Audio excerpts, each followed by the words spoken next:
दोस्तों नमस्कार। हाल ही में पीएम मोदी आंध्र प्रदेश के अनंतपुर जिले के एक छोटे से गांव लेपाक्षी पहुंचे थे, जहां से उन्होंने वीरभद्र मंदिर में पूजा अर्चना की थी। इसके बाद उन्होंने यहां एक खास तरह की गाय को हरा चारा खिलाया था, जिसकी फोटो सोशल मीडिया में बहुत वायरल हुई थी। जिसके बाद से ये पुंगनूर गाय देशी नहीं बल्कि दुनिया भर में चर्चा में आ गई थी। पीएम मोदी का कोई भी काम जो है सोचे समझे बिना नहीं होता, बल्कि तगड़ी प्लानिंग होती है। उनके हर काम के पीछे एक दूरदृष्टि वाली सोच होती है। अब अगर पीएम मोदी यहां गए थे और उन्होंने खास इन गायों के साथ फोटो खिंचवाई है, तो इसके पीछे इनकी कोई ना कोई रणनीति जरूर होगी।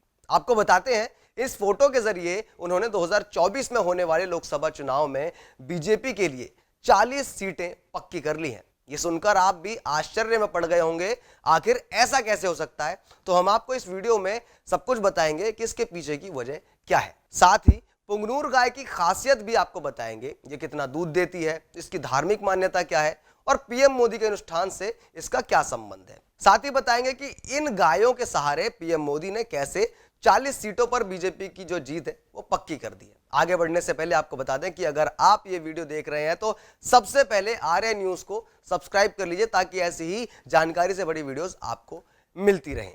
16 जनवरी को पीएम मोदी जहां दर्शन करने पहुंचे, ये देश का इकलौता ऐसा मंदिर है जहां एक भारी खंबा हवा में लटका हुआ है। पर जयपुर वाले हवा महल की तरह नहीं, बल्कि इस खंबे के पीछे दैवीय शक्ति बताई जाती है।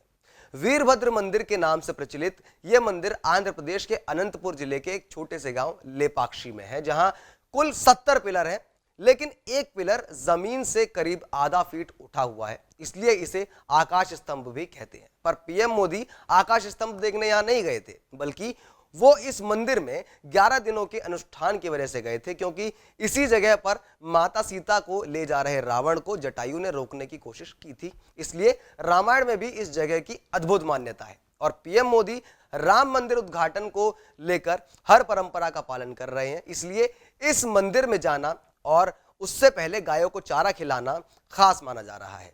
जिन गायों को पीएम मोदी ने चारा खिलाया है उनका नाम है पुंगनूर गाय, जो आंध्र प्रदेश के चित्तूर जिले में पाई जाती है। इन गायों की खास बात यह है कि ये काफी कम चारा खाती हैं। सिर्फ 5 किलो चारे में ही इनका एक दिन का गुजारा हो जाता है।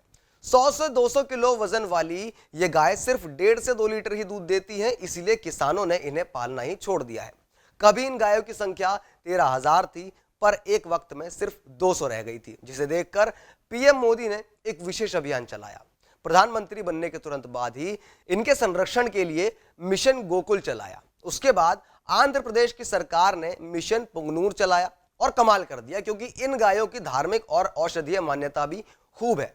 इनके गोबर और गौमूत्र से कई तरह की दवाइयां बनती हैं। दक्षिण भारत के लोगों का मानना है कि इन गायों में महालक्ष्मी का वास होता है। विश्व प्रसिद्ध तिरुपति बालाजी समेत दक्षिण भारत के कई मंदिरों में भोग और क्षीर अभिषेक के लिए पुंगनूर गाय के दूध का ही इस्तेमाल होता है। इसलिए जब पीएम मोदी ने इन गायों की तस्वीर पोस्ट की तो ऐसी चर्चा छिड़ गई कि राम मंदिर उद्घाटन के सहारे मोदी दक्षिण भारत को भी साधने की कोशिश में है।